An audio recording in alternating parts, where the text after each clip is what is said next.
반갑습니다. 김회득입니다. 이번 시간에는 신통일한국론 두 번째 강좌로 제2장 왜 하나님주의인가? 라는 제목으로 말씀을 드리도록 하겠습니다.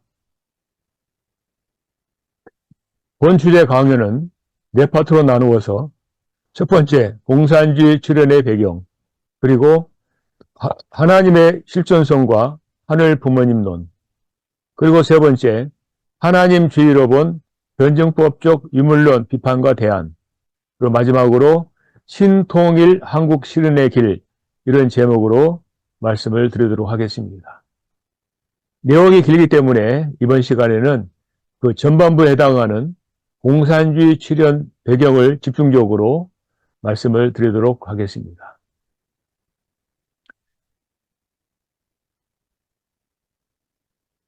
칼 막스와 엥겔스에 의해 1848년 2월 21일 공산당 선언이 첫 출판이 되었습니다.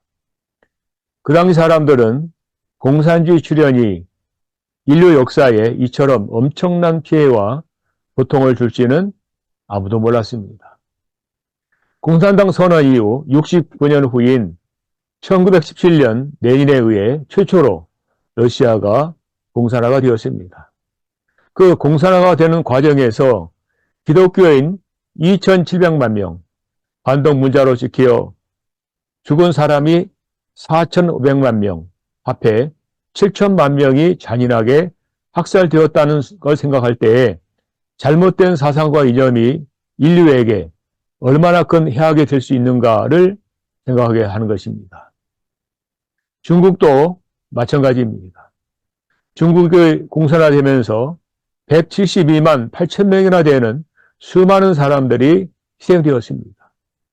킬링 피드로 유명한 캄보디아에서는 폴포치에 의해 그 당시 캄보디아 전체 인구의 3분의 1이 생죽음을 당했던 걸 생각해 보면 잘못된 공산주의라는 사상이 얼마나 무서운 것인가를 새삼 깨닫게 하는 것입니다.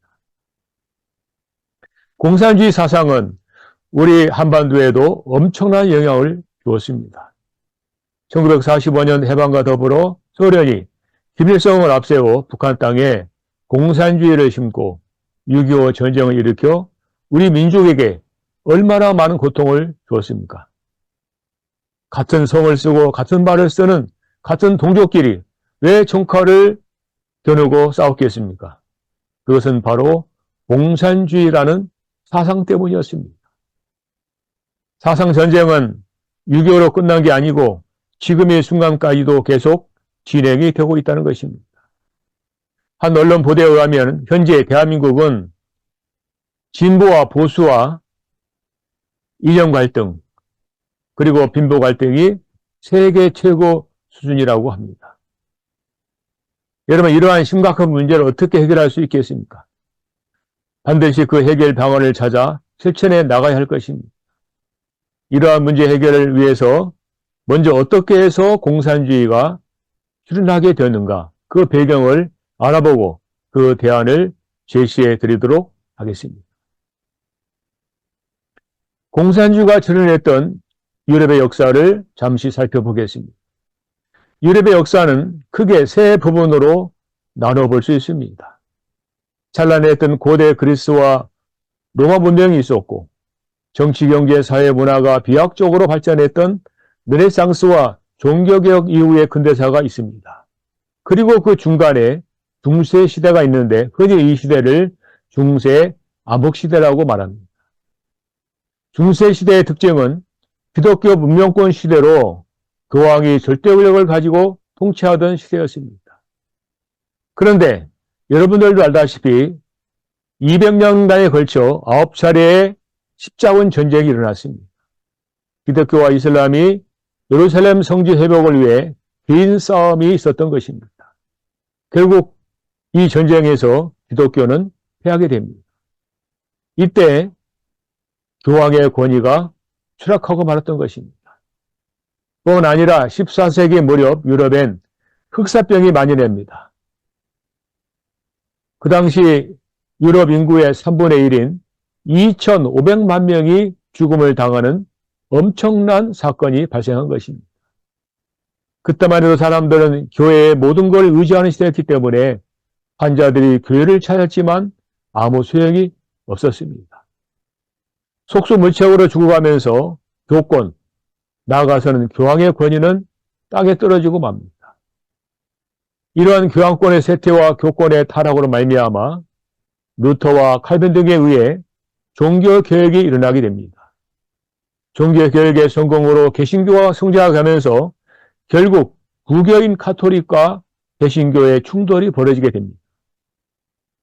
유럽은 30년 신교와 구교의 전쟁에 휩싸이게 되는 것입니다.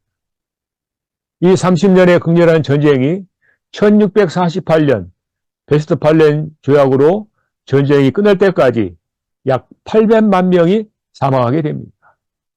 그러나 결국 이 전쟁으로 개인의 종교 자유를 확정하게 됩니다.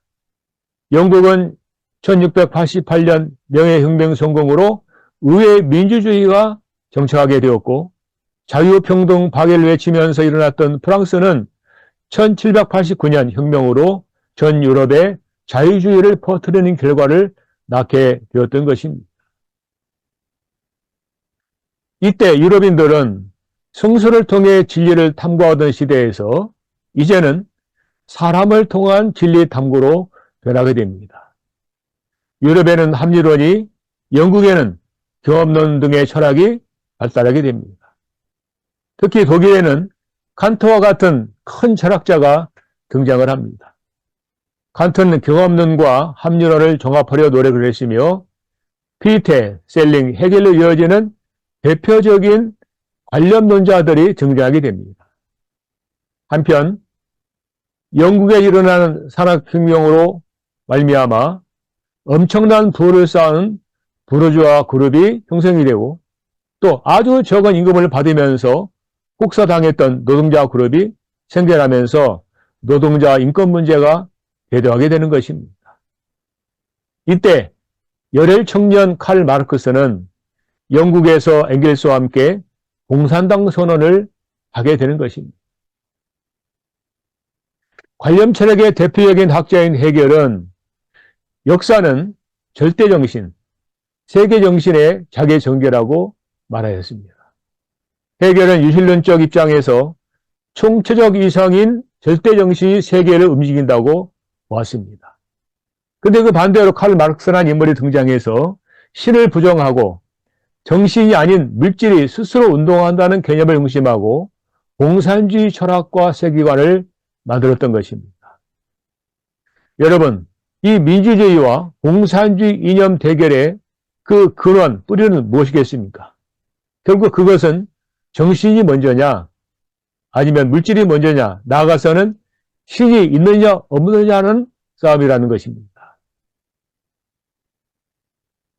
그 당시 기독교 상황은 어땠을까요? 헤겔의 후배자였던 저 유명한 독일의 철학자 니체는 신은 죽었다.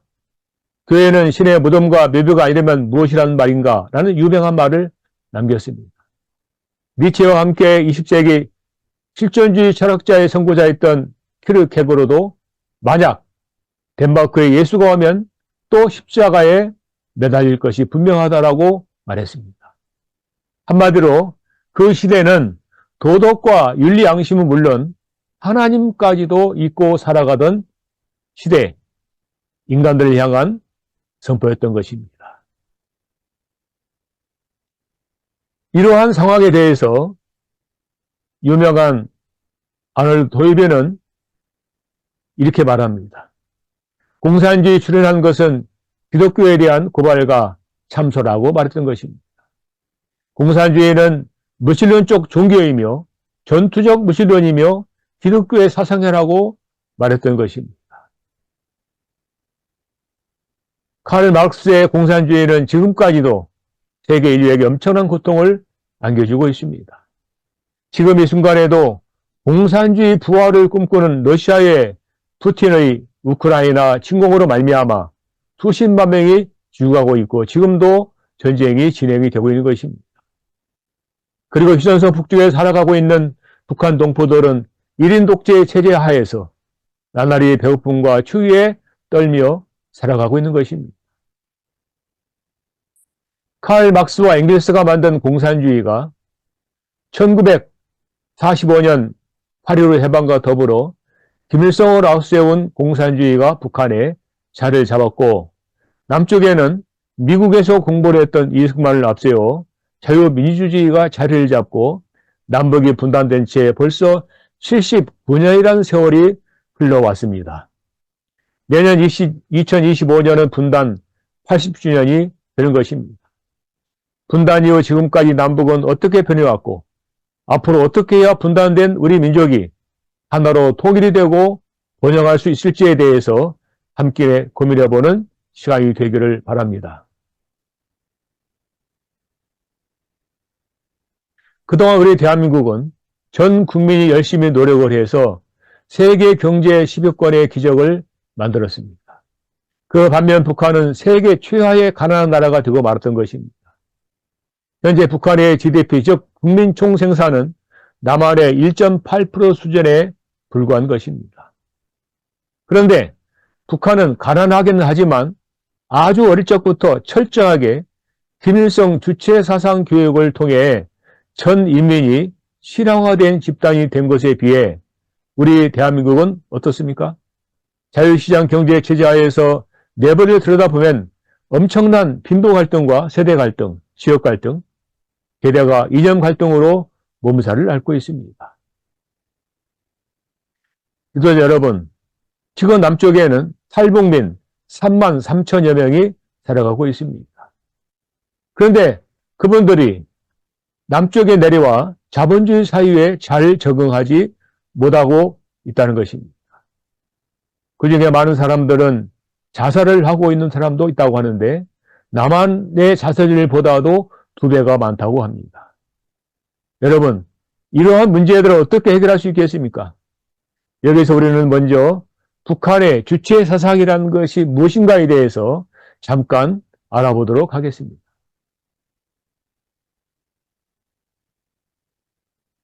주체 사상은 북한의 공식 이념으로 김일성주의라고도 합니다. 주체 사상은 사상이론, 혁명이론, 그리고 영도 방법 등으로 되어 있으며 총 10권으로 되어 있습니다. 그런데 이 주체 사상의 마지막 결론은 수령 영도론입니다. 여러분, 도대체 수령 영도론이라는 게 무엇이겠습니까? 결국 주체 사상은 피해 숙청을 합리화하고 1인 독재를 강화하기 위해 세워진 이론이라는 것입니다.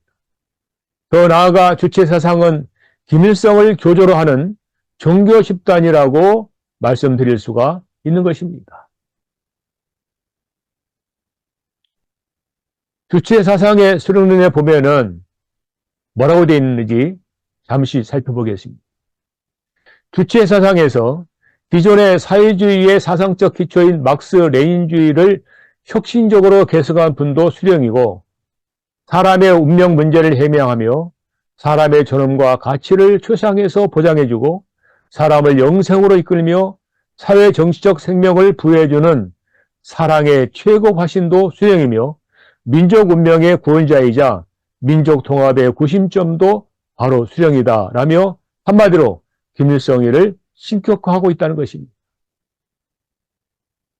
이러한 주체 사상을 미국의 종교단체 종교 관련 통계 사이트인 어드히트론닷컴에서는 세계 10대 종교라고 발표를 했습니다. 주체는 분명 종교이며 그 소련 공산주의나 중국의 모택동 사상보다 훨씬 더 종교적이라고 보았습니다. 그렇습니다. 주체 사상은 신도수 1900만 명을 거느리고 김일성이를 교조로 하는 종교 집단인 것입니다. 김일성이 일제와 싸울 때 솔방울로 수레탄을 만들었고 모리알로 쌀을 만들고 나뭇잎으로 배를 만들어 압록강을 건넜으며 김일성 장군 덕분에 일제로부터 해방되었다고 어릴 적부터 어린아이들을 세뇌하여 철저하게 광신자를 만든 것입니다. 왜 이것이 큰 문제가 되는가에 대해서 잠시 알아보도록 하겠습니다. 여러분 알다시피 아프가니스탄 교훈을 여러분들은 아실 것입니다. 아프가니스탄은 과거에 몽골이나 영국 같은 제국주의의 침략을 받았었고, 또 소련은 아프가니스탄을 공산화하기 위해서 많은 노력을 기울였습니다. 그러나 결국 실패하고 8년 5개월 만에 철수를 하게 됩니다. 또 이어서 미국도 자유주의의 자본주의 국가를 만들기 위해 자그만치 1조 달러, 한국 돈으로 1경원을 투입했지만 실패하고 맙니다. 제국주의도 공산주의도 자본주의도 모두 실패하고 철수를 하고 만 것입니다. 결국 철저하게 신앙화한 탈레반 이슬람 원리주의자들이 민족주의에 의해서 밀려났던 것입니다. 이렇게 신앙화된 신념이라는 것은 참으로 무섭다는 것을 알 수가 있는 것입니다. 존경하는 지도자 여러분, 종교에는 순기능도 있고 역기능도 있다는 것을 우리가 알아야 되겠습니다. 인간의 심성을 순화하고 사회를 정화하는 순기능도 있지만 인류 역사를 되돌아보면 종교와 종교 간에 수많은 갈등이 있어왔고 크고 작은 전쟁의 배후에는 종교가 있었다는 사실도 부정할 수 없을 것입니다. 과거 우리 민족이 일제에 항거하여 독립만세를 불렀던 3.1운동 때에는 천도교, 개신교, 불교 등 모든 종교인들이 전 민족과 일치단결해서 3.1 독립만세를 불렀던 것을 우리는 기억하고 있습니다. 이제 우리 조국의 남북통일을 위해서라도 우리는 모든 종교가 화합을 하고 단결해 나가야 되지 않겠습니까? 그렇다면 종교가 종교 본연의 사기 사명을 다하지 못한 이유가 무엇이었던가에 대해서 잠시 살펴보도록 하겠습니다. 역사적으로 수많은 고동 종교들은 오랜 역사를 거쳐오면서 사람들의 의식에 큰 변화를 일으켜왔습니다. 또 그것이 사상의 뿌리가 되고 다양한 문화를 형성해 오고 있는 것입니다. 그런데 문제는 각 종교마다 신관이 다르고 신의 섭리에 대한 해석이 다르다 보니까 종교 간의 충돌이 벌어지고 전쟁까지 일어나는 것을 목격하게 되는 것입니다. 다시 말씀드려서 서로 다른 신과는 서로 다른 신념을 낳고 신념이 서로 다른 종교 간에는 끊임없이 충돌이 벌어지고 있다는 것입니다. 인류 역사를 통해 인간의 의식세계에 종교는 많은 영향을 주었지만 오늘날 안타깝게도 지금은 탈종교 시대라고 말하고 있습니다. 그야말로 종교의 위기 시대입니다. 서양에는 기독교가 영향을 주었고 동양에는 불교와 유교가 절대적인 영향을 주어왔습니다. 그러나 지금은 어떻습니까? 요즘 젊은이들 80%는 종교가 없다고 말합니다. 이제 결론을 내리겠습니다. 인류 역사는 정신이 기본적 실체라는 유실론적 관념론과 또 반대로 물질이 기본적 실체라는 무실론적 유물론과의 결국은 신관 싸움이었다는 것을 알 수 있는 것입니다. 무신론적 공산주의와 주체 사상을 극복하고 나아가 종교가 서로 화합하고 종교가 건강하고 올바른 자기 역할을 할 수 있도록 올바른 신관을 정립해야만 하는 것입니다. 이제 저는 여러분들에게 이러한 근본 문제 해결을 위해서 통일 원리와 통일 사상 가운데 하나님의 실존성과 하늘 부모님론에 대해서 이제 다음 시간 말씀을 드리고자 합니다. 한 시간 제 강의를 잘 경청해 주신 여러분에게 감사를 드리면서 본 강의를 마치도록 하겠습니다.